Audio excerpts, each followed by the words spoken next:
Hello student, আজ আমরা direction কোসাইন্স and direction ratios বা দিক কোসাইন এবং দিক অনুপাত এই অধ্যায়টির কয়েকটি গুরুত্বপূর্ণ প্রশ্ন এবং তার উত্তর নিয়ে আলোচনা করব।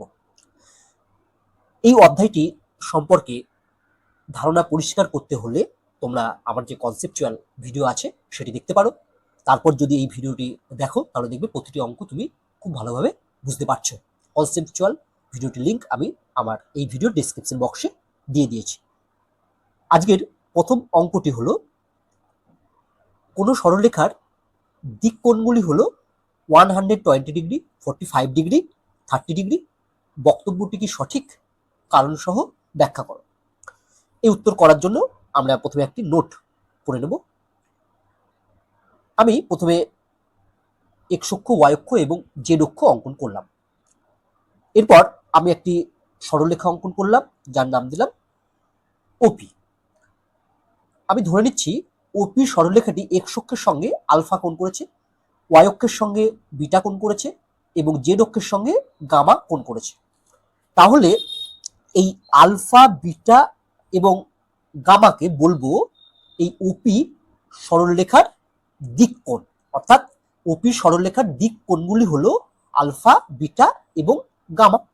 তাহলে ওপি সরলরেখার দিক কোসাইন সমূহ কি হবে? না, ওপি সরলরেখার দিক কোসাইন সমূহ হবে এই আলফা, বিটা এবং গামা এর কোসাইনের মান, অর্থাৎ কসের মান।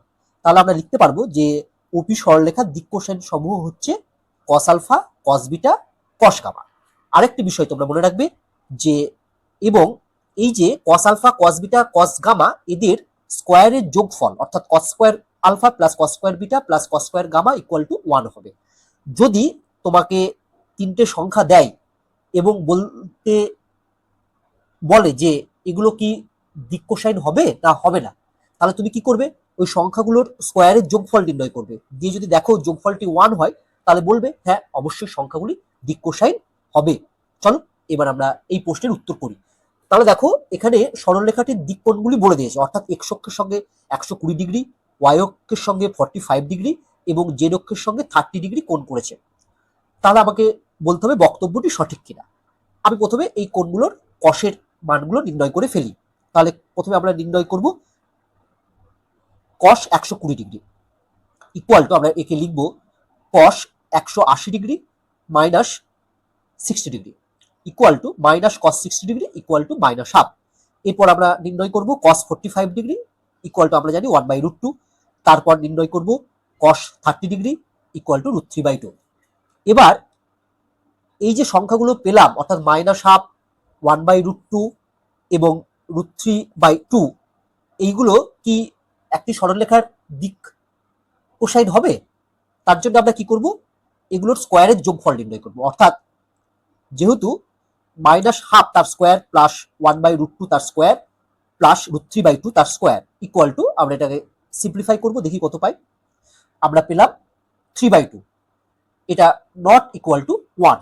যেহেতু আমরা 1 পেলাম না, তাহলে এই সংখ্যাগুলো কি নয়? না দিক কোসাইন নয়।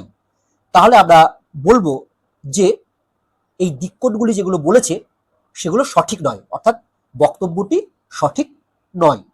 তাহলে আমরা লিখব অতএব বক্তব্যটি সঠিক নয়।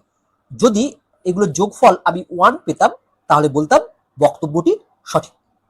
8 দাগের প্রশ্নটি হলো, যদি ও মূলবিন্দু অর্থাৎ অরিজিন এবং ওপি ইকুয়াল টু 3, অর্থাৎ ওপি সরলরেখার লেন্থ হচ্ছে 3, সরলরেখার দিক অনুপাতগুলি যথাক্রমে -1, 2, -2, অর্থাৎ ওপি সরলরেখার দিক অনুপাতগুলো বলে দেওয়া আছে, অর্থাৎ ডিরেকশন রেশিওস গুলো বলে দেওয়া আছে,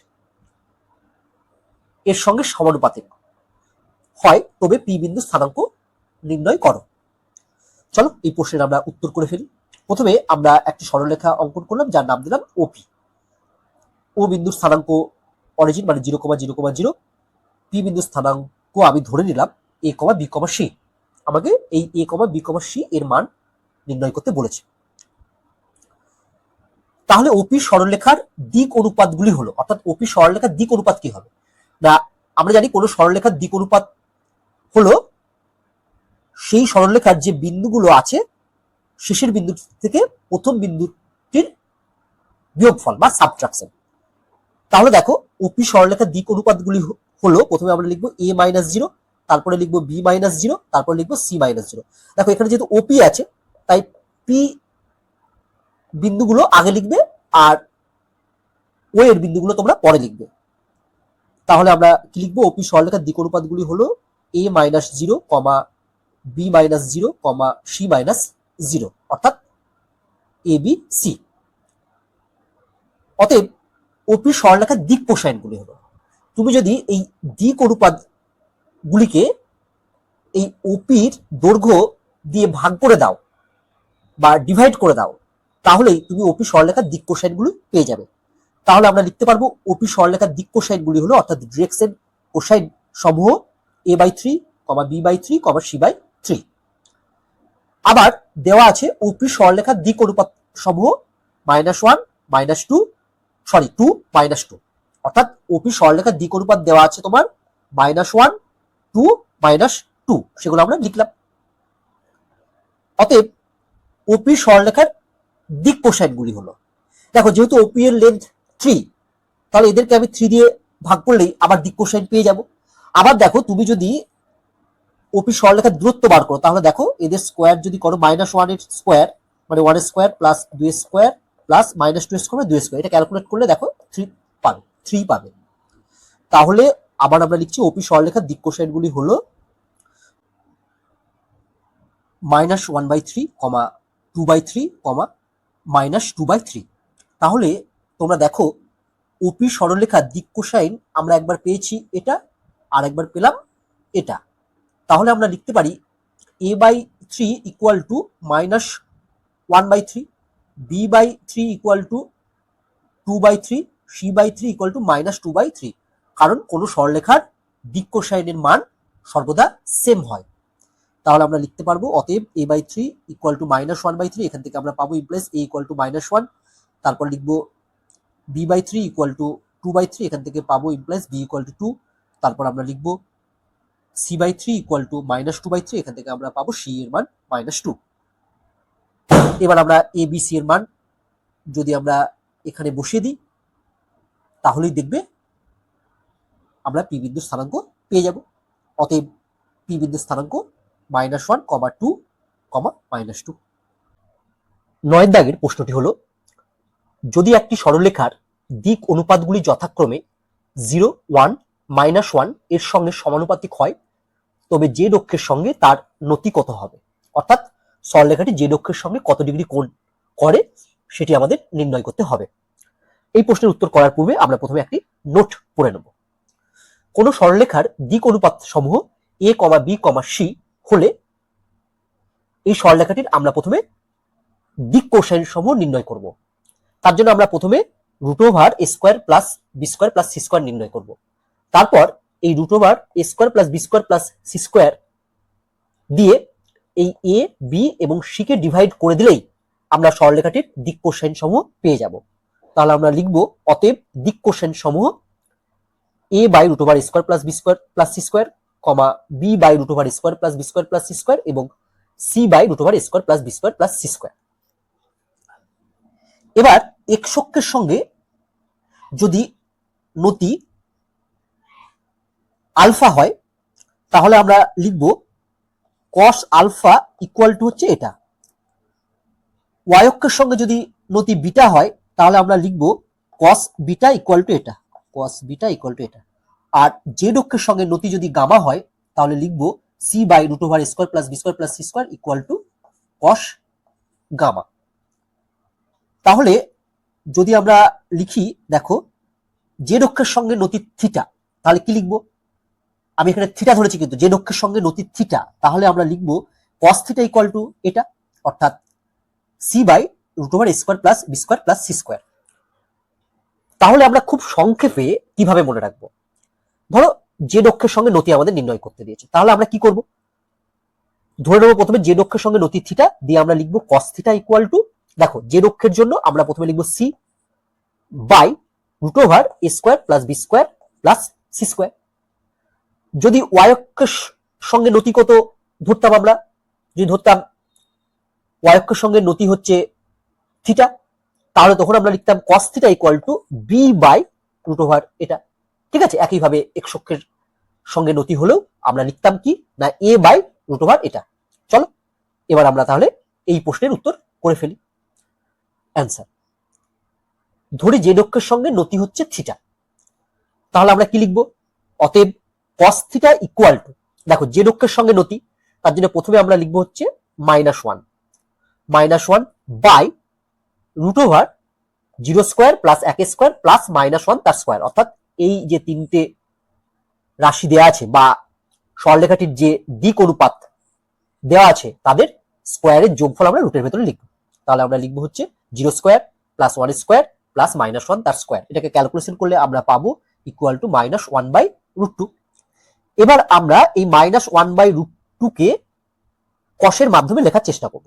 তাহলে আমরা লিখছি ইকুয়াল টু মাইনাস, আমরা জানি cos π/4 এর মান হচ্ছে 1/√2, তাই আমরা লিখলাম মাইনাস cos π/4। এবার এই মাইনাসটি আমি অমিট করার চেষ্টা করব। আমরা জানি যে সেকেন্ড কোঅর্ডিনেটে cos হচ্ছে নেগেটিভ, তাহলে আমরা সেকেন্ড কোঅর্ডিনেটে যদি এটাকে লিখতে চাই তাহলে আমরা লিখবো কি? তাহলে আমরা লিখবো হচ্ছে ইকুয়াল টু cos π মাইনাস π/4। দেখো cos π মাইনাস π/4 মানেই হচ্ছে মাইনাস cos π/4 ইকুয়াল টু আমরা পাবো cos 3π/4। তাহলে আমরা পেলাম cos theta equal to cos 3π/4। তাহলে আমরা লিখতে পারবো থিটা ইকুয়াল টু 3π/4। তাহলে আমরা লিখছি অতএব থিটা ইকুয়াল টু 3π/4। অতএব জেড অক্ষের সঙ্গে নতি 3π/4। এটাই হচ্ছে অ্যান্সার।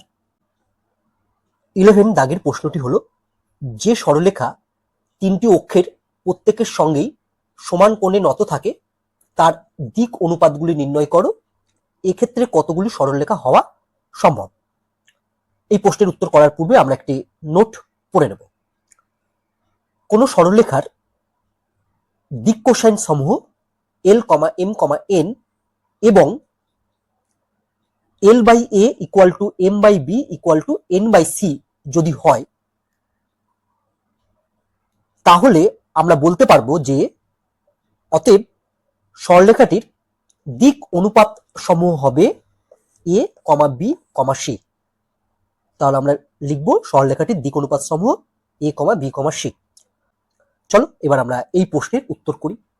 দেখো এখানে বলেছে যে সরলরেখাটি তিনটি অক্ষের প্রত্যেকের সঙ্গে সমান কোণে নত থাকে, অর্থাৎ সরলরেখাটি এক্স অক্ষের সঙ্গে যা কোণ করে ওয়াই অক্ষের সঙ্গেও তাই কোণ করে, আবার জেড অক্ষের সঙ্গেও তাই কোণ করে। আমি ধরে নিই সরলরেখাটি প্রত্যেকটি অক্ষের সঙ্গে থিটা কোণ করে।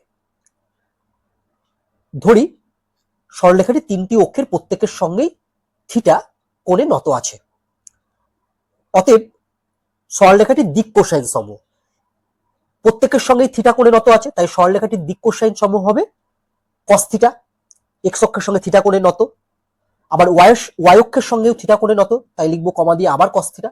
আবার যেহেতু জেড অক্ষের সঙ্গেও থিটা কোণে নত, তাই আবার কমা দিয়ে লিখবো আমরা cos থিটা। তাহলে সরলরেখাটির দিক অনুপাত দিক কোসাইন সমূহ হলো cos theta, cos theta, cos theta. তাহলে এই তিনটে থেকে আমরা লিখতে পারি, দেখো অতএব cos theta equal to cos theta equal to cos theta, কারণ এরা প্রত্যেকেই সমান। ইমপ্লাইজ, দেখো এদের প্রত্যেকের নিচে আমি কিন্তু 1 লিখে দিতে পারি, তাই তো? তাহলে আমি বলতে পারি যে implies cos theta by 1 equal to cos theta by 1 equal to cos theta by 1। আবার দেখো এদের প্রত্যেকের নিচে আমি কিন্তু -1ও লিখতে পারি, তাহলে দেখো অনুপাতগুলি একই থাকে। আবার আমি লিখতে পারবো অথবা cos theta by -1 equal to cos theta by -1 equal to cos theta by -1। এবার দেখো এই cos থিটা গুলো কি? এই cos থিটা গুলো হলো সরলরেখাটির দিক কোসাইন। এবার দেখো এই দিক কোসাইন গুলোর সঙ্গে এই 1 গুলো কি গঠন করেছে? সমানুপাত গঠন করেছে। আবার এই -1 গুলো সমানুপাত গঠন করেছে। তাহলে আমরা বলতে পারবো অতএব সরলরেখাটির দিক অনুপাত সমূহ 1, 1, 1, 1, 1, 1 অথবা -1, -1, -1। তাহলে এখানে আমি কটি সরলরেখার দিক অনুপাত পাচ্ছি? দেখো দুটো সরলরেখার দিক অনুপাত পাচ্ছি। তাহলে আমরা বলতে পারবো যে অতএব এক্ষেত্রে দুটি সরলরেখা হওয়া সম্ভব। এটাই আমাদের অ্যান্সার। 11 এর 1 দাগের প্রশ্নটি হলো, যে সরলরেখা তিনটি অক্ষের প্রত্যেকের সঙ্গেই সমান কোণে নত থাকে তার দিক কোসাইন সমূহ নির্ণয় করো, এক্ষেত্রে কতগুলো সরলরেখা হওয়া সম্ভব। অর্থাৎ বলছে একটি straight line X axis, Y axis and Z axis এর সঙ্গে ইকুয়াল অ্যাঙ্গেল করেছে, তাহলে স্ট্রেট লাইনটির ডিরেকশন কোসাইনগুলো আমাদের নির্ণয় করতে হবে এবং এইরূপ কতগুলো স্ট্রেট লাইন হতে পারে সেটাও আমাদের বলতে হবে। চলো আমরা এই প্রশ্নের উত্তর করি। আমি প্রথমে এক্স অক্ষ, ওয়াই অক্ষ আর জেড অক্ষ অঙ্কন করলাম। এরপর আমি একটি সরলরেখা ওপি অঙ্কন করলাম।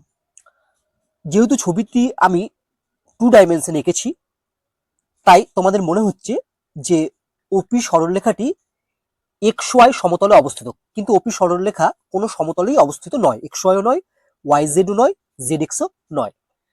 দেখো যদি আমি এইভাবে ছবিটি একটু মডিফাই করি তাহলে তোমাদের মনে হবে ওপি সরলরেখাটি এক্স ওয়াই সমতলে নেই। এবার আমি ধরে নিচ্ছি ওপি এই সরলরেখাটি এক্স অ্যাক্সিসের সঙ্গে থিটা কোণে নত। যেহেতু বলেছে প্রত্যেকটি অ্যাক্সিসের সঙ্গেই সেম কোণে নত, তাই ওয়াই অ্যাক্সিসের সঙ্গেও ওপি সরলরেখাটি থিটা কোণে নত হবে এবং জেড অ্যাক্সিসের সঙ্গেও ওপি সরলরেখাটি থিটা কোণে নত হবে।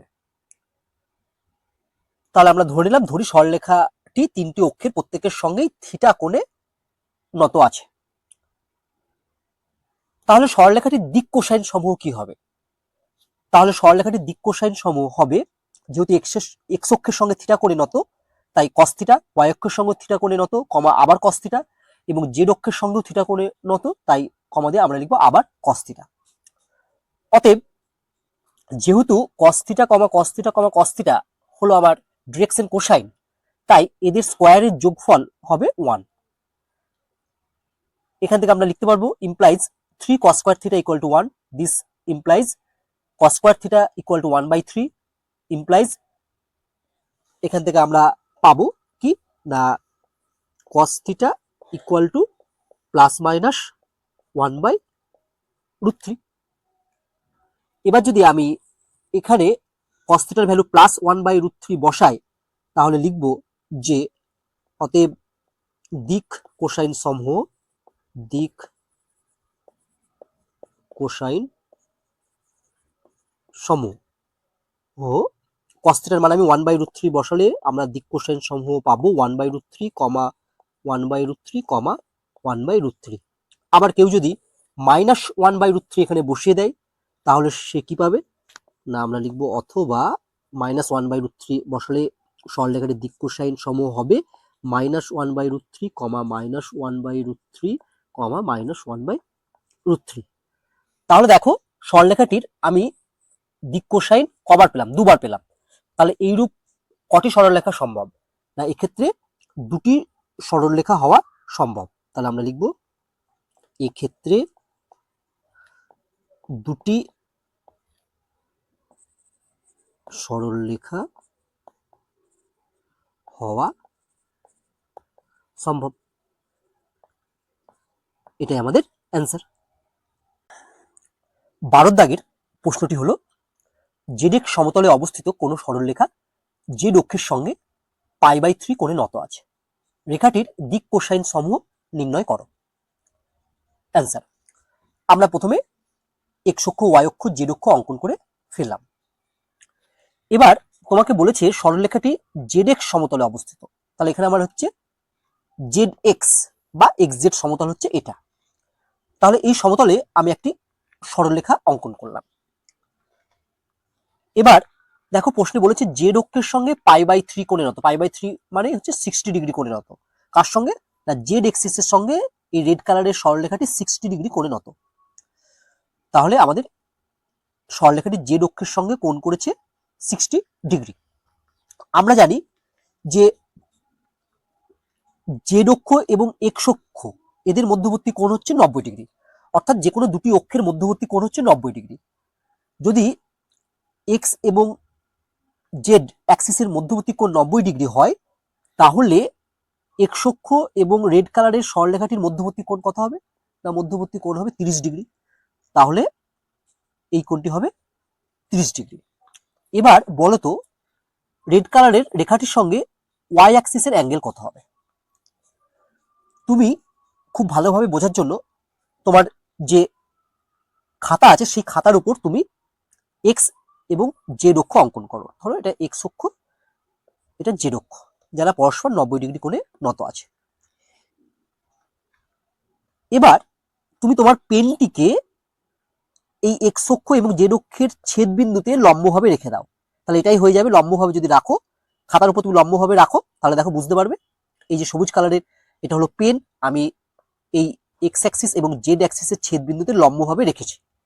ঠিক আছে, তাহলে দেখো আমার যদি এখানে এটা সরলরেখা হয়, তাহলে এই সরলরেখার সঙ্গে মানে এক্স জেড প্লেনে অবস্থিত সরলরেখার সঙ্গে তোমার পেনটি কত ডিগ্রি কোণ করছে? দেখবে 90 ডিগ্রি কোণ করছে। তাহলে এক্ষেত্রে আমার সরলরেখাটি অর্থাৎ রেড কালারের রেখাটি ওয়াই অ্যাক্সিসের সঙ্গে 90 ডিগ্রি কোণ করবে।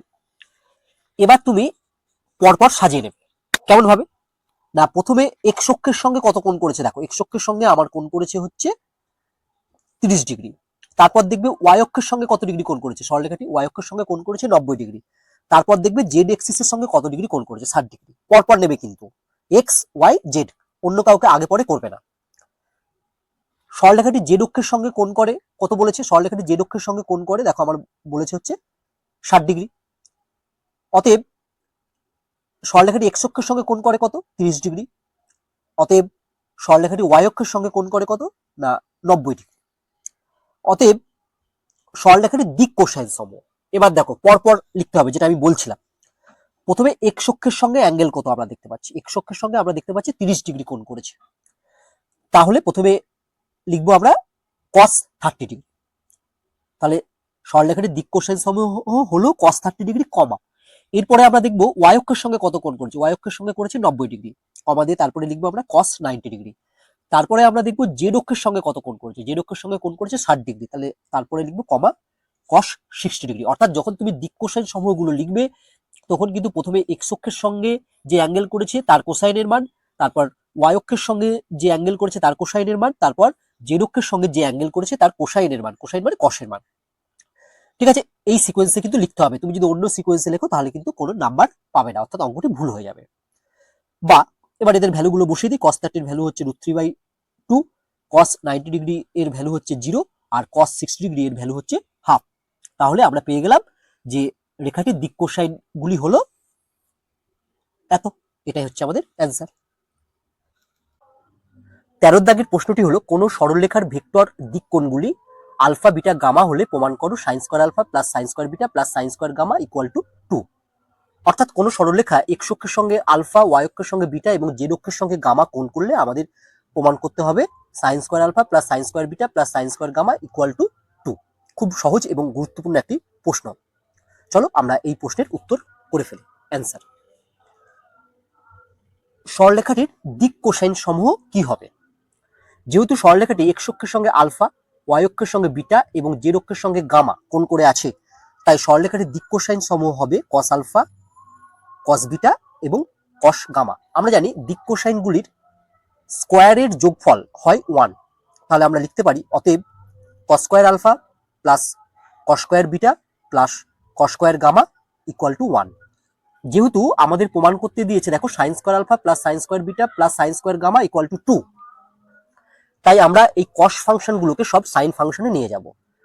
তাহলে দেখো আমরা লিখতে পারবো পরের লাইনে ইমপ্লাইজ কস স্কোয়ার আলফা এর পরিবর্তে আমরা লিখতে পারি 1 minus sine square alpha plus cos square beta এর পরিবর্তে আমরা লিখতে পারি 1 minus sine square beta plus cos square gamma এর পরিবর্তে আমরা লিখতে পারি 1 minus sine square gamma equal to 1। এবার আমরা এটাকে সিম্পলিফিকেশন করবো। দেখো এখানে 1 1 আর এই 1 যোগ করলে হয় হচ্ছে 3, আর sine square alpha, sine square beta আর সাইন স্কোয়ার গামা এদের আগে যে মাইনাস চিহ্ন আছে সেই মাইনাস চিহ্নটা যদি আমরা কমন নিই তাহলে আমরা পাবো হচ্ছে sine square alpha plus sine square beta plus sine square gamma equal to হচ্ছে 1। দিস ইমপ্লাইজ এটা থেকে আমরা পাবো দেখো minus sine square alpha plus sine square beta plus sine square gamma equal to হচ্ছে 1 মাইনাস 3। নেক্সট লাইন আমরা লিখতে পারবো this implies minus sine square alpha plus sine square beta plus sine square gamma equal to -2। উভয় দিক থেকে আমরা যদি মাইনাসটিকে cancel করে দিই তাহলে আমরা পাবো দেখো sine square alpha plus sine square beta plus sine square gamma equal to 2। এটাই আমাদের প্রমাণ করতে দিয়েছে, প্রুভড। 14 দাগের প্রশ্নটি হলো কোনো সরলরেখা 6, -7, -1 এবং 2, -3, 1 বিন্দুগামী এবং x অক্ষের সঙ্গে সূক্ষ্মকোণে নত হলে রেখাটির দিক কোসাইন সমূহ নির্ণয় করো।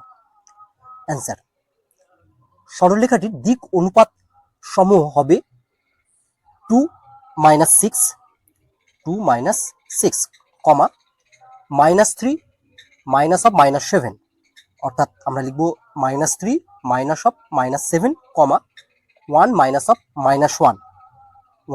-1, বা এটাকে সিম্পলিফিকেশন করলে আমরা পাবো -4, 4, 2। এরপর আমরা এই দিক অনুপাতগুলির বর্গের যোগফলের বর্গমূল নির্ণয় করব। তাহলে আমরা নির্ণয় করব অতএব plus minus √4 -4² plus 4² plus 2² equal to হবে +-6। অতএব সরলরেখাটির দিক কোসাইন সমূহ হতে পারে। তাহলে সরলরেখাটির দিক কোসাইন পেতে গেলে আমরা এই দিক অনুপাতগুলিকে একবার +6 দিয়ে ভাগ করব, আরেকবার -6 দিয়ে ভাগ করব। তাহলে +6 দিয়ে ভাগ করলে দিক কোসাইনগুলো হবে -4/6, 4/6, 2/6, বা আর -6 দিয়ে ডিভাইড করলে আমরা পাবো 4/6, -4/6, -2/6। এবার দেখো প্রশ্নে বলা আছে সরলরেখাটি x অক্ষের সঙ্গে সূক্ষ্মকোণে নত। যেহেতু সরলরেখাটি x অক্ষের সঙ্গে সূক্ষ্মকোণে নত, তাই আমরা দিক কোসাইনের যে মান দুটো পেয়েছি তাদের মধ্যে যে মানটির ক্ষেত্রে প্রথমটি পজিটিভ সেটি হবে সরলরেখাটির দিক কোসাইন সমূহ। কেন সেটি হবে একটু বুঝে নিই আমরা।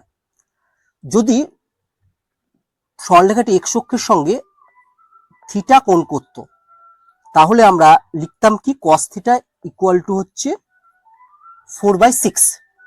এবার দেখো এখানে থিটা হচ্ছে সূক্ষ্মকোণ, সূক্ষ্মকোণ হলে cos থিটার মান অবশ্যই কি হবে? পজিটিভ হবে।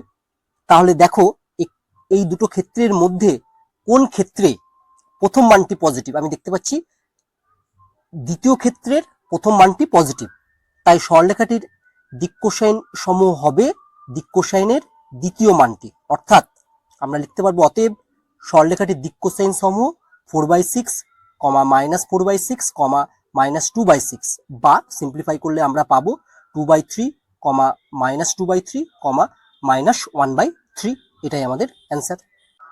17 দাগের প্রশ্নটি হলো মনে করো একটি সরলরেখা y অক্ষ এবং z অক্ষের ধনাত্মক দিকে যথাক্রমে π/4 এবং π/3 কোণ উৎপন্ন করে। সরলরেখাটি x অক্ষের সাথে যে সূক্ষ্মকোণটি উৎপন্ন করে তার মান নির্ণয় করো।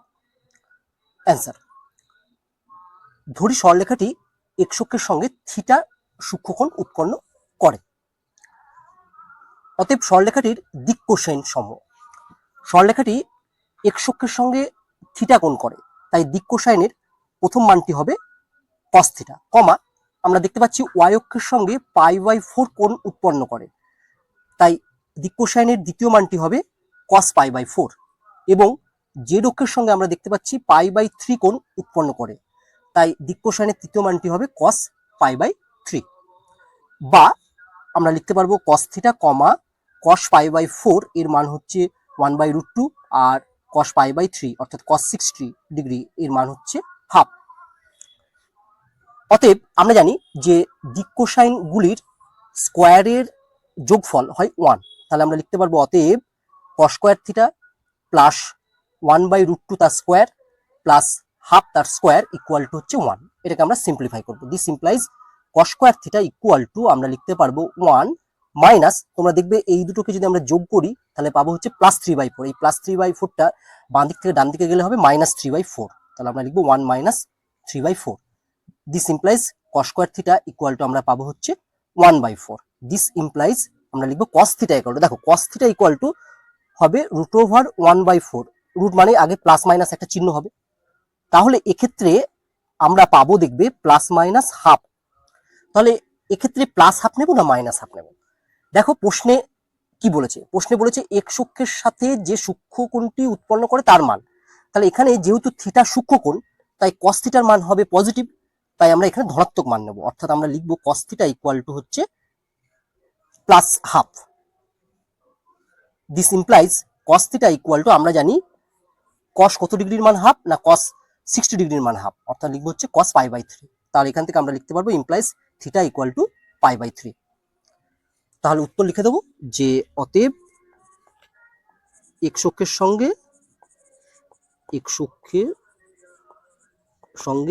π/3 কোণ করে বা π/3 সূক্ষ্ম কোণ করে। এটাই হচ্ছে আমার অ্যান্সার। বর্ণনামূলক প্রশ্নের 7 প্রশ্নটি হলো 7,4,2 এবং 3,-2,5 বিন্দু দুটির সংযোগ সরলরেখা 2,a,5 এবং b,-15,11 বিন্দু দুটির সংযোগ সরলরেখার সমান্তরাল হলে এ ও বি এর মান নির্ণয় করো। অর্থাৎ বলেছে প্রশ্নে যে এই দুটো বিন্দুর সংযোগ সরলরেখা এবং এই দুটো বিন্দুর সংযোগ সরলরেখা পরস্পর যদি প্যারালাল বা সমান্তরাল হয়, তাহলে আমাদের এ এবং বি এর মান নির্ণয় করতে হবে। অ্যান্সার, আমরা প্রথমে এই প্রথম দুটো যে বিন্দু দেওয়া আছে, অর্থাৎ প্রথম সরলরেখাটির দিক অনুপাত সমূহ নির্ণয় করব। প্রথম সরলরেখাটির দিক অনুপাত সমূহ হবে, দেখো 3 - 7 -2 -4 আর 5 - 2। তাহলে আমরা লিখে ফেলি প্রথম সরলরেখাটির দিক অনুপাত সমূহ 3 - 7, -2 -4, 5 - 2, বা এটা ক্যালকুলেশন করলে আমরা পাবো -4, -6, 3। এরপর আমরা এই দুটো বিন্দুর অর্থাৎ দ্বিতীয় যে সরলরেখা তার দিক অনুপাত সমূহ নির্ণয় করব। দ্বিতীয় সরলরেখাটির দিক অনুপাত সমূহ হবে b-2, -15 - a, 11 - 5। তাহলে দ্বিতীয় সরলরেখাটির দিক অনুপাত সমূহ আমরা লিখে ফেলি b-2, -15 - a, 11 - 5। এটাকে আমরা ক্যালকুলেশন করলে পাবো b-2, -15 - a, 6। যেহেতু প্রথম এবং দ্বিতীয় সরলরেখা দুটি পরস্পর সমান্তরাল, তাই প্রথম সরলরেখাটির দিক অনুপাত সমূহ দ্বিতীয় সরলরেখাটির দিক অনুপাত সমূহের সমানুপাতিক হবে, অর্থাৎ প্রপোর্শনাল হবে। তাহলে আমরা কি লিখব? তাহলে আমরা লিখব -4/b-2, অর্থাৎ -4/b-2 equal to -6/-15 - a equal two 3/6। এখন আমরা যদি প্রথমটা আর শেষটা নিই তাহলে কত পাবো দেখো, তাহলে আমরা পাবো হচ্ছে -4/b-2 ইকুয়াল টু 3/6, মানেই হচ্ছে হাফ। এটাকে ক্যালকুলেশন করলে আমরা এখান থেকে পাবো দেখবে b ইকুয়াল টু হচ্ছে -6। আবার যদি আমরা দ্বিতীয় এবং তৃতীয় অনুপাতটি নিই তাহলে কি পাবো দেখো, তাহলে আমরা পাচ্ছি -6/-15 - a ইকুয়াল টু হাফ। এটাকে যদি আমরা ক্যালকুলেশন করি তাহলে দেখবে তোমরা এখান থেকে পাবে a ইকুয়াল টু -3। তাহলে ফাইনালি আমরা বলতে পারবো যে অতএব a ইকুয়াল টু -3 এবং b ইকুয়াল টু হচ্ছে -6। এটাই হচ্ছে আমাদের অ্যান্সার। 8 দাগের বর্ণনামূলক প্রশ্নটি হলো 4, -3, 2 এবং 3, -1, 5 বিন্দু দুটির সংযোজক সরলরেখা k, -2, 1 এবং 7, 3, -2 বিন্দু দুটির সংযোগ সরলরেখার উপর লম্ব হলে k এর মান নির্ণয় করো। অ্যান্সার, আমরা প্রথমে প্রথম বিন্দু দুটি দ্বারা উৎপন্ন প্রথম সরলরেখাটির দিক অনুপাত সমূহ নির্ণয় করব। প্রথম সরলরেখাটির দিক অনুপাত সমূহ হবে 3 - 4 -1 -3 5 -2। তাহলে প্রথম সরলরেখাটির দিক অনুপাত সমূহ আমরা লিখব 3 - 4, -1, -3, 5 - 2, বা এটা ক্যালকুলেশন করলে আমরা পাবো -1, 2, 3। একইভাবে দ্বিতীয় সরলরেখাটির দিক অনুপাত সমূহ এবার আমরা নির্ণয় করব। দ্বিতীয় সরলরেখাটির দিক অনুপাত সমূহ হবে 7 - k, 3 - -2, -2, -1। তাহলে দ্বিতীয় সরলরেখাটির দিক অনুপাত সমূহ আমরা লিখে ফেলবো 7 - k, 3 - -2, -2, -1। এটা ক্যালকুলেশন করলে আমরা পাবো বা 7 - k, 5, -3। যেহেতু প্রথম ও দ্বিতীয় সরলরেখা দুটি পরস্পর লম্ব প্রশ্নে বলে দিয়েছে, তাহলে কি হবে?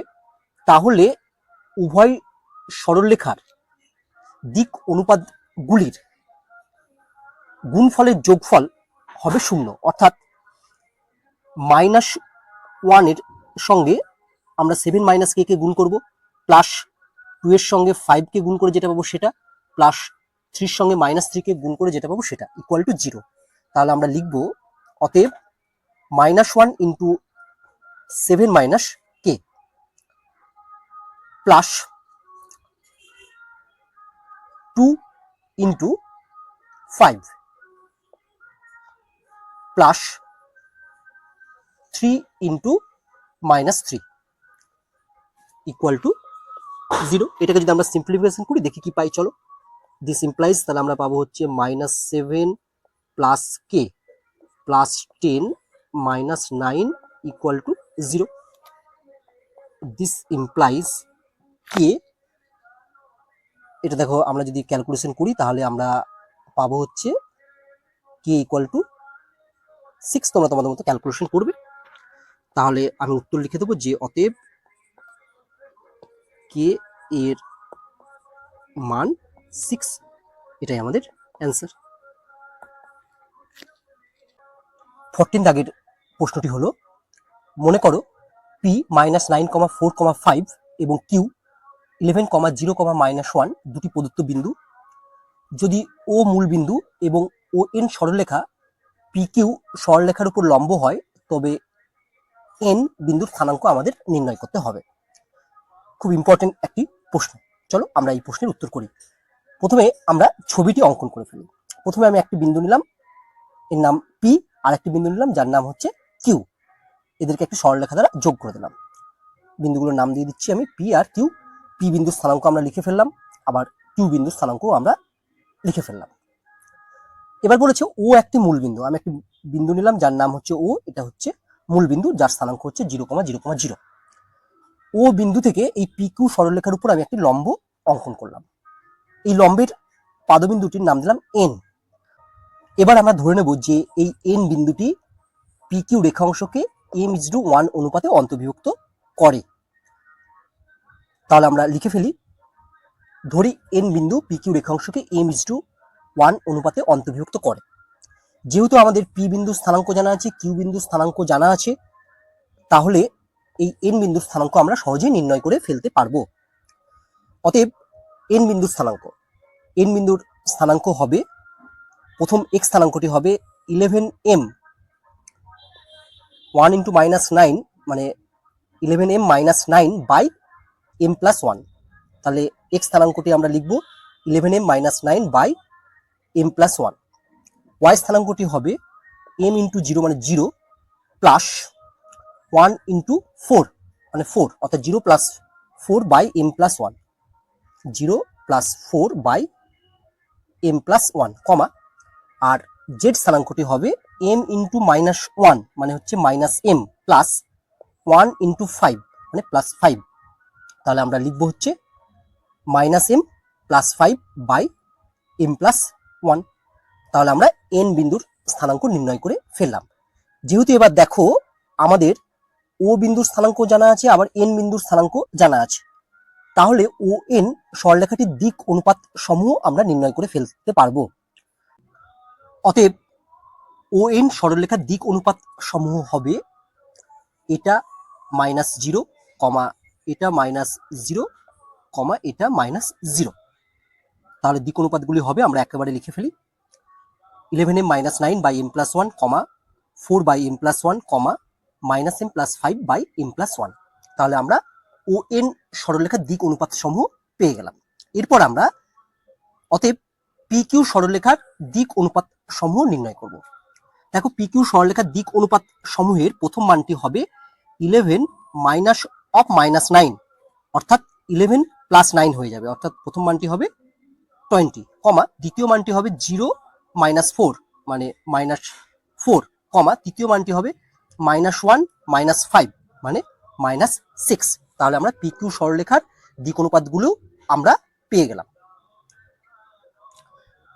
এবার আমরা কি করব, দেখো, যেহেতু ও এন এবং পি কিউ পরস্পর কি, ও এন এবং পি কিউ পরস্পর লম্ব, তাহলে আমরা এর পরের লাইন কি লিখতে পারি, এটা ইন্টু এটা প্লাস এটা ইন্টু এটা প্লাস এটা ইন্টু এটা ইকুয়াল টু 0।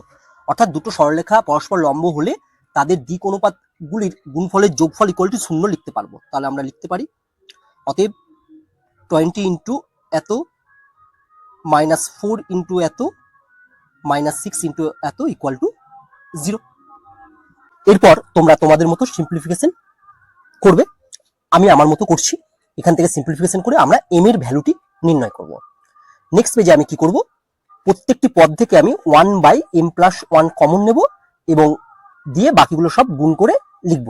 চলো আমরা নেক্সট পেজে যাই।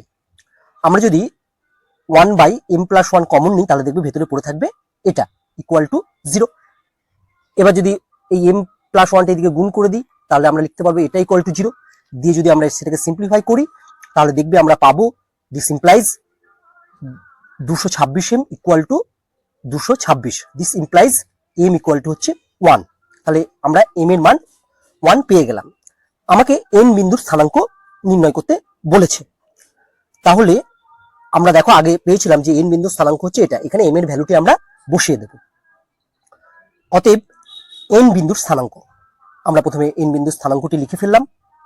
এখানে m এর মান যদি 1 বসাই তাহলে দেখবে আমরা প্রথমে পাবো হচ্ছে 2/2, তারপরে পাবো 4/2, তারপরে পাবো আবার 4/2। এটাকে আমরা সিম্পলিফাই করলে পাবো ইকুয়াল টু 1, 2, 2। অতএব n এর স্থানাঙ্ক হয়ে গেল আমার 1, 2, 2। এটাই আমাদের অ্যান্সার। 19 দাগের প্রশ্নটি হলো, প্রমাণ করো যে একটি ঘনকের দুটি কর্ণের মধ্যবর্তী সূক্ষ্মকোণের মান π/2 - sin−1/3। অর্থাৎ একটি কিউবের দুটি ডায়াগোনালের মধ্যবর্তী অ্যাঙ্গেল হবে এটা, আমাদের প্রমাণ করতে হবে।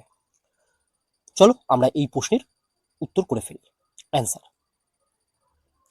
প্রথমেই আমরা ধরে নিই যে ঘনকটির বাহুর দৈর্ঘ্য a একক।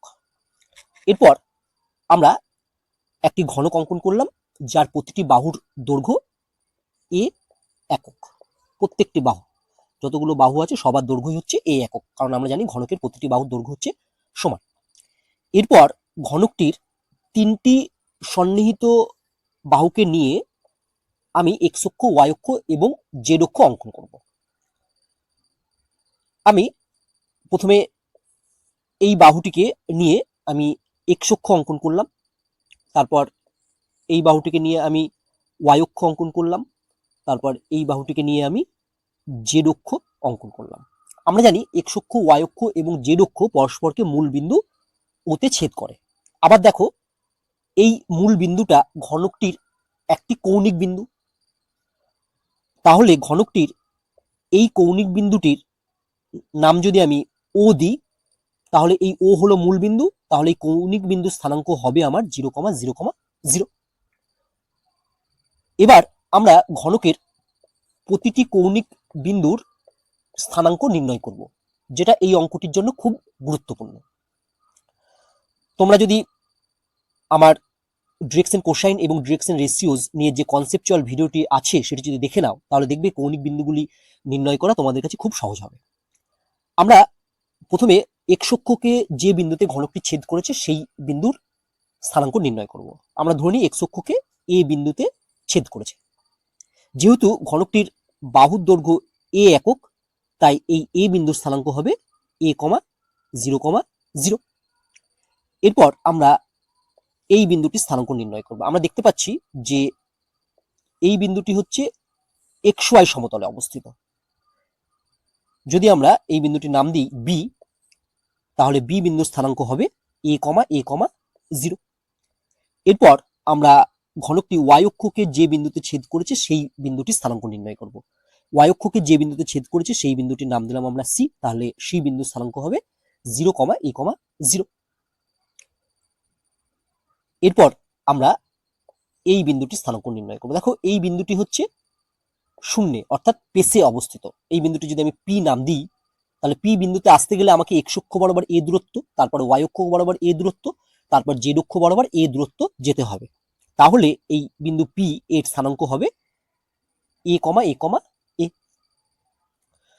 এরপর আমরা ওয়াই জেড সমতলে অবস্থিত এই বিন্দুটির স্থানাঙ্ক নির্ণয় করব। এই বিন্দুটির নাম দিলাম আমি কিউ, তাহলে কিউ বিন্দুটি যেহেতু ওয়াই জেড সমতলে অবস্থিত, তাহলে কিউ বিন্দুর স্থানাঙ্ক হবে 0,a,a।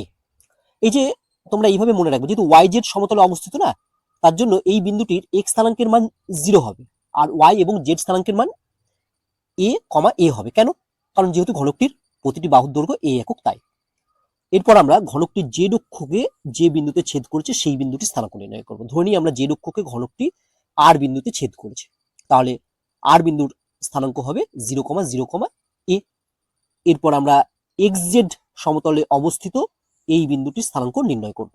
এক্স জেড সমতলে অবস্থিত বিন্দুটির আমি নাম দিলাম এস, তাহলে এস বিন্দুর স্থানাঙ্ক হবে a,0,a। চলো এবার আমরা এই কৌণিক বিন্দুগুলি এবং তার স্থানাঙ্ক লিখে ফেলি। এবং কৌণিক বিন্দুগুলি হলো, পরপর আমরা লিখছি, দেখো প্রত্যেকটা বিন্দু আমরা লিখে ফেললাম পরপর।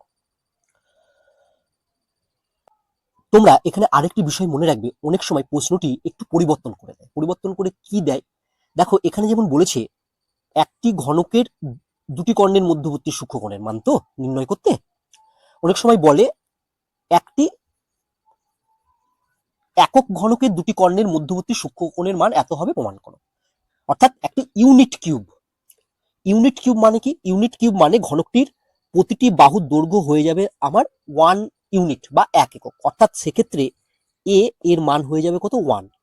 তখন আমরা এই এ এর পরিবর্তে ধরে নেবো যে ঘনকটির প্রতিটি বাহুর দৈর্ঘ্য 1 একক। কখন ধরবো না? যখন বলবে যে প্রমাণ করো যে একটি একক ঘনকের দুটি কর্ণের মধ্যবর্তী কোণের মান এত, প্রমাণ করো। তাহলে এটা মনে রাখবে, যখন ইউনিট কিউব বলবে বা একক ঘনক বলবে, তখন এই বিন্দুগুলোর ক্ষেত্রে এর পরিবর্তে তোমরা সব 1 লিখে দেবে।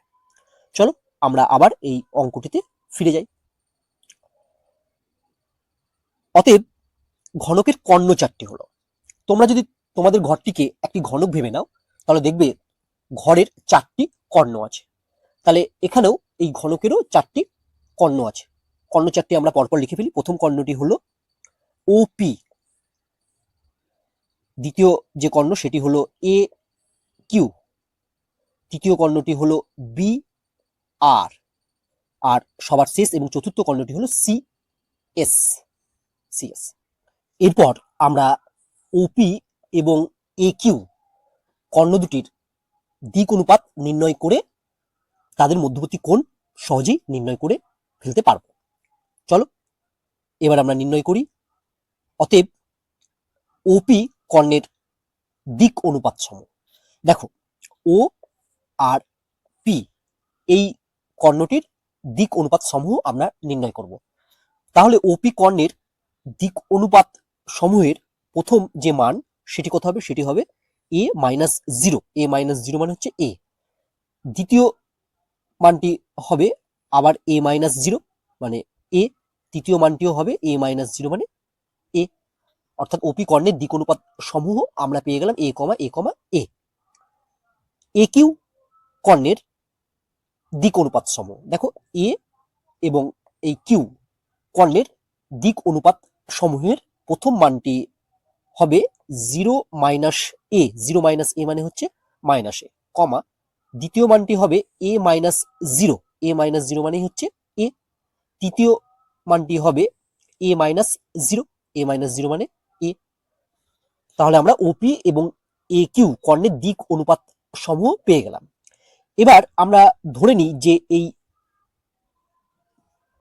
ওপি এবং এ কিউ কর্ণদ্বয়ের মধ্যবর্তী কোণ হচ্ছে থিটা। ধরি ওপি ও এ কিউ কর্ণের মধ্যবর্তী সূক্ষ্মকোণ হলো থিটা, কারণ আমাকে এখানে সূক্ষ্মকোণের মান নির্ণয় করতে বলেছে, তাই আমরা লিখলাম সূক্ষ্মকোণ হচ্ছে থিটা। অতএব কস থিটা ইকুয়াল টু কত হবে? যেহেতু সূক্ষ্মকোণ বলেছে তাই আমরা প্রথমেই মড দিয়ে দিলাম। এবার আমরা জানি যে প্রথমে আমরা লিখবো এই এ ইন্টু মাইনাস এ ইন্টু মাইনাস এ মানে মাইনাস এ স্কোয়ার। তারপরে লিখবো আমরা প্লাস এ ইন্টু এ, এ ইন্টু এ মানে হচ্ছে প্লাস স্কোয়ার, তাহলে হচ্ছে বসলো হচ্ছে আমার প্লাস স্কোয়ার।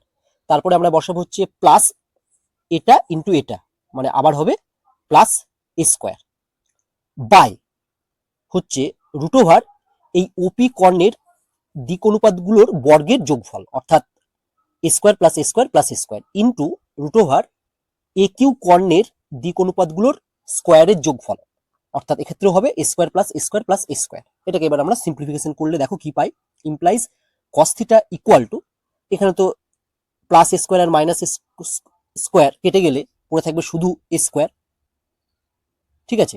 আর নিচে দেখো root three square into root three square মানে হয়ে যাবে বাই শুধু থ্রি স্কোয়ার। এবার দেখো এখান থেকে যদি আমি এই স্কোয়ার আর স্কোয়ার কেটে দিই তাহলে আমরা পাবো কি? তাহলে আমরা পাবো কস থিটা ইকুয়াল টু 1/3।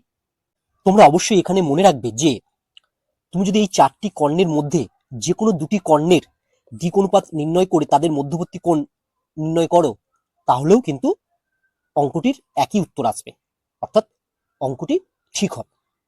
চলো আমরা নেক্সট পেজে যাই। ইমপ্লাইজ তাহলে আমরা পাবো হচ্ছে কস থিটা ইকুয়াল টু হচ্ছে 1/3। দিস ইমপ্লাইজ আমরা লিখতে পারবো theta equal to cos inverse 1/3। This implies theta equal to কি লিখতে পারবো? দেখবে আমাদের উত্তরটি কস ইনভার্স 1/3 নেই, উত্তরটি π/2 মাইনাস সাইন ইনভার্স 1/3 আছে। দেখো যেহেতু আমরা জানি যে sign inverse 1/3 plus cos inverse 1/3 equal to হচ্ছে π/2, তাহলে এখান থেকে আমরা কস ইনভার্স 1/3 ইকুয়াল টু কি লিখতে পারবো? কস ইনভার্স 1/3 ইকুয়াল টু লিখতে পারবো π/2 মাইনাস সাইন ইনভার্স 1/3। তাহলে চলো আমরা লিখি থিটা ইকুয়াল টু হচ্ছে π/2 মাইনাস সাইন ইনভার্স 1/3। পাশে লিখে দিতে পারো ব্র্যাকেটে যে যেহেতু sine inverse 1/3 plus cos inverse 1/3 equal to π/2। অতএব ঘনকের দুটি কর্ণের মধ্যবর্তী সূক্ষ্ম কোণের মান হয়ে গেল, আমরা পেলাম কত? π/2 মাইনাস সাইন ইনভার্স 1/3। প্রুভ, প্রমাণ হয়ে গেল। এরপর আমরা খুব গুরুত্বপূর্ণ একটি নোট পড়ে নেব যেটি এই অঙ্কটির সাথে সম্পর্কিত। আমরা পেয়েছিলাম দেখবে theta equal to cos inverse 1/3। এরপর এই কস ইনভার্স 1/3 টিকে আমি প্রমাণের জন্য লিখেছিলাম π/2 মাইনাস সাইন ইনভার্স 1/3। অনেক সময় এই অঙ্কটির ক্ষেত্রে প্রমাণটি এই না দিয়ে অন্যরকম ভাবেও প্রমাণ করতে বলতে পারে, অর্থাৎ আমরা যে কস ইনভার্স 1/3 ইনভার্স ত্রিকোণমিতিক ফাংশন পেয়েছি এটাকে অন্য ত্রিকোণমিতিক ইনভার্স ফাংশনে পরিবর্তিত করে উত্তরটি প্রমাণ করতে বলতে পারে। সেটা দেখো তখন আমরা কি করব। তখন আমরা প্রথমে একটি সমকোণী ত্রিভুজ এঁকে নেব। আমরা জানি যে কস থিটা ইকুয়াল টু হচ্ছে ভূমি বাই অতিভুজ, তাহলে এই সমকোণী ত্রিভুজটির একটি সূক্ষ্মকোণের নাম দিয়ে দিলাম থিটা। এই থিটা কোণের সাপেক্ষে ভূমি 1, অতিভুজ 3, অতএব লম্ব হবে √3² - 1² ইকুয়াল টু হচ্ছে 2√2। এবার দেখো কস ইনভার্স 1/3 ইকুয়াল টু, আমরা যদি এটাকে সাইন ইনভার্স দিয়ে লিখতে চাই তাহলে কি লিখবো? সাইন ইনভার্স কত লিখবো? আমরা জানি সাইন থিটা ইকুয়াল টু লম্ব বাই অতিভুজ, তাহলে এখানে হচ্ছে লম্ব হচ্ছে 2√2 বাই অতিভুজ হচ্ছে 3, তাহলে কস ইনভার্স 1/3 টা কনভার্ট হয়ে গেল সাইন ইনভার্স 2√2/3 তে। তোমাকে প্রমাণ করতে বলতে পারে যে ঘনকের দুটি কর্ণের মধ্যবর্তী কোণ সাইন ইনভার্স 2√2/3, তখন তুমি কস ইনভার্স 1/3 প্রথমে পাবে, সেটাকে সাইন ইনভার্সে কনভার্ট করে দেবে।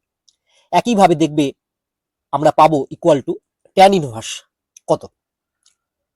ট্যান থিটা সমান সমান জানি আমরা লম্ব বাই ভূমি, তাহলে লম্ব হচ্ছে এখানে হচ্ছে 2√2 বাই ভূমি হচ্ছে 1, tan ইনভার্স 2√2/1। একইভাবে আমরা পাবো equal to sec inverse 3/1 equal to cosec inverse 3/2√2 equal to cot inverse 1/2√2।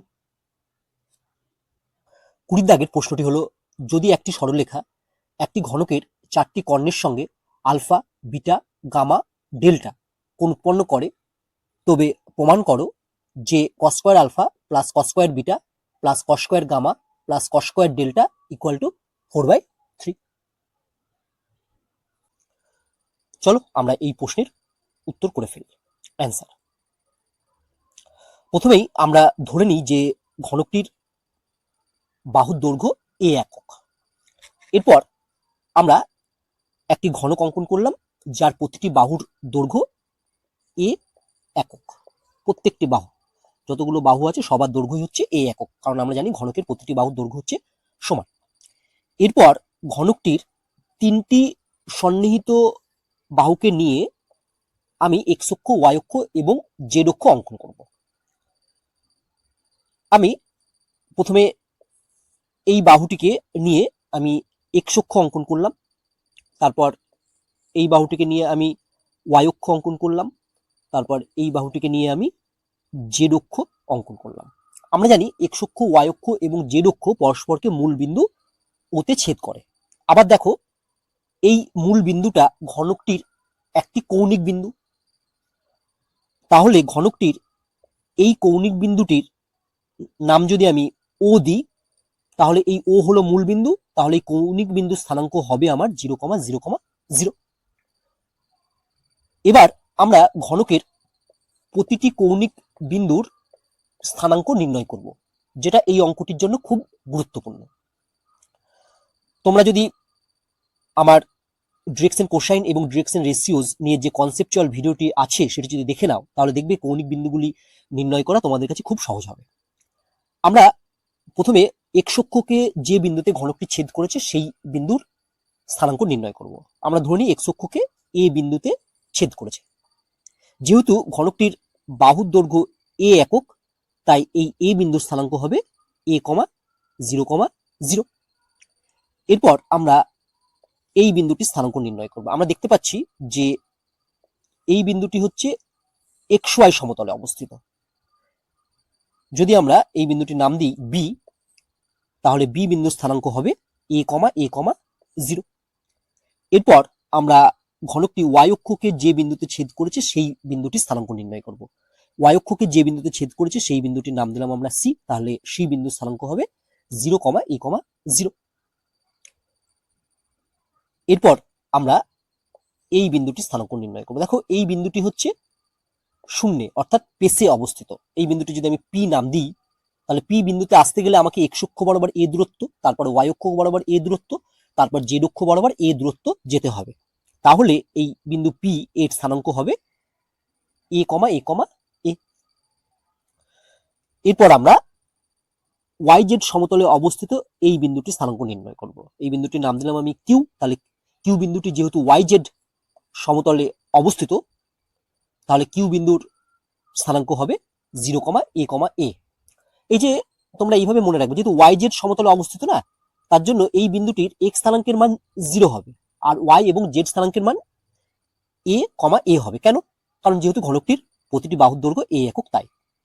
এরপর আমরা ঘনকটির z অক্ষকে যে বিন্দুতে ছেদ করেছে সেই বিন্দুটির স্থানাঙ্ক নির্ণয় করব। ধরে নিই আমরা z অক্ষকে ঘনকটি r বিন্দুতে ছেদ করেছে, তাহলে r বিন্দুর স্থানাঙ্ক হবে 0,0,a। এরপর আমরা xz সমতলে অবস্থিত এই বিন্দুটির স্থানাঙ্ক নির্ণয় করব। xz সমতলে অবস্থিত বিন্দুটির আমি নাম দিলাম s, তাহলে s বিন্দুর স্থানাঙ্ক হবে a, 0,a। চলো এবার আমরা এই কৌণিক বিন্দুগুলি এবং তার স্থানাঙ্ক লিখে ফেলি। এবং কৌণিক বিন্দুগুলি হলো, পরপর আমরা লিখছি, দেখো প্রত্যেকটা বিন্দু আমরা লিখে ফেললাম পরপর। অতএব ঘনকের কর্ণ 4টি হলো। তোমরা যদি তোমাদের ঘরটিকে একটি ঘনক ভেবে নাও, তাহলে দেখবে ঘরের 4টি কর্ণ আছে। তাহলে এখানেও এই ঘনকেরও 4টি কর্ণ আছে। কর্ণ 4টি আমরা পরপর লিখে ফেলি। প্রথম কর্ণটি হলো OP, দ্বিতীয় যে কর্ণ সেটি হলো কিউ, তৃতীয় কর্ণটি হলো বি আর, আর সবার শেষ এবং চতুর্থ কর্ণটি হলো সি এস। এবার আমরা নির্ণয় করি। অতএব ওপি কর্ণের দিক অনুপাত সম। দেখো ও আর পি এই কর্ণটির দিক অনুপাত সমূহ আমরা নির্ণয় করব। তাহলে ওপি কর্ণের দিক অনুপাত সমূহের প্রথম যে মান সেটি কত হবে? সেটি হবে a minus zero. A minus zero মানে হচ্ছে এ। দ্বিতীয় মানটি হবে আবার a মাইনাস জিরো মানে এ। তৃতীয় মানটিও হবে a মাইনাস জিরো মানে এ। অর্থাৎ ওপি কর্ণের দিক অনুপাত সমূহ আমরা পেয়ে গেলাম এ কমা এ কমা এ। এ কিউ কর্ণের দিক অনুপাত সমূহ, দেখো এ এবং এই কিউ কর্ণের দিক অনুপাত সমূহের প্রথম মানটি হবে জিরো মাইনাস এ। জিরো মাইনাস এ মানে হচ্ছে মাইনাস এ, কমা দ্বিতীয় মানটি হবে এ মাইনাস জিরো। এ মাইনাস জিরো মানে হচ্ছে এ। তৃতীয় মানটি হবে এ মাইনাস জিরো। এ মাইনাস জিরো মানে এ। বি আর কর্ণের দিক অনুপাত সমূহ, বি আর আর এই কর্ণটির দিক অনুপাত সমূহ আমরা একইভাবে পাবো মাইনাসে কমা এ। এরপর সিএস কর্ণের দিক অনুপাত সমূহ আমরা একইভাবে নির্ণয় করতে পারবো যে এ কমা মাইনাসে কমা এ। তাহলে আমরা এই ঘনকটির চারটি কর্ণের দিক অনুপাতগুলি নির্ণয় করে ফেললাম। এবার দেখো প্রশ্নে বলেছে যে একটা সরলরেখা অর্থাৎ একটি স্ট্রেট লাইন এই কিউবটির চারটি ডায়াগোনালের সঙ্গে আলফা, বিটা, গামা ও ডেল্টা কোণ উৎপন্ন করেছে। এরপর আমরা কি করব? এরপর আমরা ধরে নেব একটা স্ট্রেট লাইন যার দিক কোসাইন সমূহ, আমরা কিন্তু দিক কোসাইন সমূহ ধরে নেব এল, এম এবং এন। যেহেতু এল, এম, এন দিক কোসাইন সমূহ ধরে নিয়েছি বা নেব, তাহলে কি হবে? L square plus M square plus N square equal to 1 হবে। তাহলে আমরা একটি সরলরেখার দিক কোসাইন সমূহ এল, এম, এন ধরে নেব। তারপর এই ওপি, এ কিউ, বিআর এবং সিএস এই কর্ণগুলির সঙ্গে এই সরলরেখাটি প্রশ্নে বলে দিয়েছে আলফা, বিটা এবং গামা কোণ করে। তারপর আমরা কস আলফা, কস বিটা এবং কস গামা ও কস ডেল্টা এগুলো নির্ণয় করব। চলো আমরা নেক্সট পেজে এগুলো নির্ণয় করে ফেলি। ধরি এল সরলরেখাটির, অর্থাৎ একটা সরলরেখা যেটা প্রশ্নে বলা আছে সেটা আমি ধরে নিলাম বড় হাতের এল। এটা ধরো এরকম একটা সরলরেখা, এটার নাম দিলাম এল। এরকম এই সরলরেখাটির দিক কোসাইন সমূহ এল কমা এম কমা এন এবং এল সরলরেখাটি ওপি, এ কিউ, বিআর, সিএস কর্ণের সঙ্গে যথাক্রমে আলফা, বিটা, গামা, ডেল্টা কোণ উৎপন্ন করে। এবার আমি যদি রাফে সরলরেখাগুলো পরপর এঁকে নিই, দেখো প্রথমে আমরা ওপি সরলরেখা অঙ্কন করলাম, এর দিক অনুপাতগুলো পেয়ে গেছি সেটা লিখে দিলাম। তারপর এ কিউ অঙ্কন করলাম, তার দিক অনুপাতগুলো উপরে লিখলাম। তারপর বিআর সরলরেখাটি অঙ্কন করলাম, তার দিক অনুপাতগুলো উপরে লিখলাম এবং সবশেষে সিএস অঙ্কন করলাম, তার দিক অনুপাতগুলো উপরে লিখে দিলাম। ঠিক আছে? তাহলে এই এল সরলরেখাটির সঙ্গে এই ওপি সরলরেখাটি আলফা কোণ উৎপন্ন করেছে। তাহলে দেখো আমরা লিখতে পারবো অতএব কস আলফা ইকুয়াল টু, দেখো এল সরলরেখাটির দিক কোসাইন সমূহ হচ্ছে ছোট হাতের এল, এম, এন, আর ওপি সরলরেখাটির দিক অনুপাত সমূহ হচ্ছে এ কমা এ কমা এ। তাহলে কস আলফা ইকুয়াল টু আমরা লবে বা নিউমিনেটরে লিখবো এল ইন্টু এ প্লাস এম ইন্টু এ প্লাস এন ইন্টু এ। তাহলে আমরা পাবো দেখো এল ইন্টু এ মানে এল এ বা A L plus A M plus A N by root over এই এল সরলরেখাটির দিক কোসাইন গুলির স্কোয়ারের যোগফল, অর্থাৎ L square plus M square plus N square into root over বা রুট এই ওপি সরলরেখাটির দিক অনুপাতগুলির বর্গের যোগফল। তাহলে লিখবো square plus square plus square. যেহেতু আমরা জানি যে এই L square plus M square plus N square equal to 1, তাহলে এটার পরিবর্তে যদি আমি 1 বসিয়ে দিই তাহলে এর ভ্যালুটা পেয়ে যাবো আমি 1। আর এটা মানেই দেখো, এটা মানেই লেখা যায় হচ্ছে 3 স্কোয়ার। 3 স্কোয়ার মানে √3 স্কোয়ার মানেই লিখতে পারি আমরা √3 ইন্টু এ। এবার দেখো এই উপর থেকে যদি এ কমন নিই তাহলে আমরা এই এ কেটে দিতে পারবো, অর্থাৎ এটাকে সিম্পলিফাই করবে। সিম্পলিফাই করে যেটা পাবো সেটা আমি একবারে লিখে দিচ্ছি।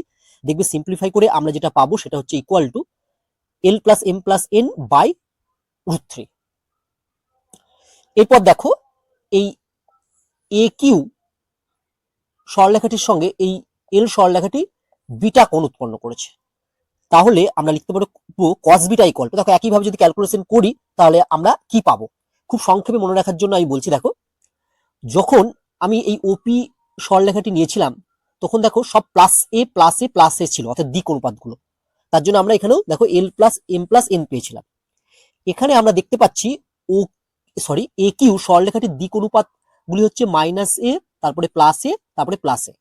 তাহলে এখানে পাবো দেখবে আমরা প্রথমে হচ্ছে minus L plus M plus N by √3, বা তোমরা এইভাবে ক্যালকুলেশনও করতে পারো। আবার এই বি আর সরলরেখাটি এই এল সরলরেখাটির সঙ্গে গামা কোণ উৎপন্ন করছে, তাহলে আমরা দেখো কস গামা ইকুয়াল টু কি পাবো। দেখো এখানে প্রথম দুটো হচ্ছে নেগেটিভ, তারপরটা পজিটিভ, তাহলে আমরা পাবো হচ্ছে minus L minus M plus N by √3। আবার দেখো এই সিএস সরলরেখাটি এই এল সরলরেখাটির সঙ্গে ডেল্টা কোণ উৎপন্ন করেছে, তাহলে আমরা লিখতে পারবো এবং কস ডেল্টা ইকুয়াল টু, দেখো এখানে প্রথমটি পজিটিভ, দ্বিতীয়টি নেগেটিভ, তৃতীয়টি পজিটিভ, তাহলে আমরা লিখবো প্রথমে হচ্ছে plus L minus M plus N by √3। তাহলে আমরা cos alpha, cos beta, cos gamma এবং কস ডেল্টা নির্ণয় করে ফেললাম। এরপর এদের বর্গের যোগফলগুলি নির্ণয় করে ফেলবো, তাহলেই আমাদের প্রশ্নটির প্রমাণ হয়ে যাবে। চলো এবার আমরা নেক্সট পেজে যাই। এখন cos square alpha plus cos square beta plus cos square gamma plus cos square delta এদের মান নির্ণয় করব। ইকুয়াল টু কস আলফার মানটি আমি বসিয়ে দিলে পাবো হচ্ছে এটা, প্লাস কস বিটার মান বসিয়ে দিলে আমরা পাবো এটা, প্লাস কস গামা এর মান বসিয়ে দিলে আমরা পাবো এটা, প্লাস কস ডেল্টা এর মান বসিয়ে দিলে আমরা পাবো হচ্ছে এটা। এবার এটাকে আমরা সিম্পলিফিকেশন করব। তোমরা তোমাদের মতো সিম্পলিফিকেশন করবে, আমি একটু সহজভাবে সিম্পলিফিকেশনটা করছি। ইকুয়াল টু দেখো হরে প্রত্যেকের দেখো অর্থাৎ ডিনোমিনেটরে √3 আছে, তার স্কোয়ার মানে 3, তাহলে আমি প্রথমে লিখে দিলাম 1/3 ইন্টু কত হবে দেখি। এইগুলোকে যদি সব a plus B plus C তার হোল স্কোয়ারের ফর্মুলায় ভাঙো তাহলে দেখবে 2ab যুক্ত যে সমস্ত পদ আসবে না সবাই কেটে যাবে। ঠিক আছে, তাহলে দেখবে ভেতরে যেটা পড়ে থাকবে তোমার এল স্কোয়ার থাকবে 4টে, অর্থাৎ প্লাস এল স্কোয়ার থাকবে 4টে, প্লাস এম স্কোয়ার থাকবে 4টে, আর প্লাস এন স্কোয়ার থাকবে 4টে, অর্থাৎ 4 ইন্টু আমরা পাবো L square plus M square plus N square. Next লাইনে আমরা কি লিখতে পারি, দেখো এই L square plus M square plus N square এর মান কত, এর মান হচ্ছে 1, কারণ দেখবে আমরা সরল রেখাটির দিক কোসাইন সমূহ ধরে নিয়েছিলাম এল এম এন। তোমাদের মনে এখানে প্রশ্ন জাগতে পারে যে সরল রেখাটির দিক অনুপাত সমূহ না ধরে আমি এল সরল রেখাটির দিক কোসাইন কেন ধরে নিয়েছিলাম। এল সরল রেখাটির দিক কোসাইন এই কারণেই ধরে নিয়েছিলাম যাতে অঙ্কটি একটু সহজ হয়। যেখানে যেখানে আমরা L square plus M square plus N square পাবো তার পরিবর্তে আমরা 1 লিখে দেবো, তাহলে অঙ্কটি একটু সহজ হবে, বা বলতে পারো ক্যালকুলেশনটি একটু সহজ হবে। তার জন্যই আমরা সরলরেখাটির দিক কোসাইন সমূহ এল এম এন ধরে নিয়েছিলাম, দিক অনুপাত ধরিনি। তাহলে এখানে আমরা পাবো ইকুয়াল টু হচ্ছে 4/3, পাশে লিখে দাও যে L square plus M square plus N square equal to 1।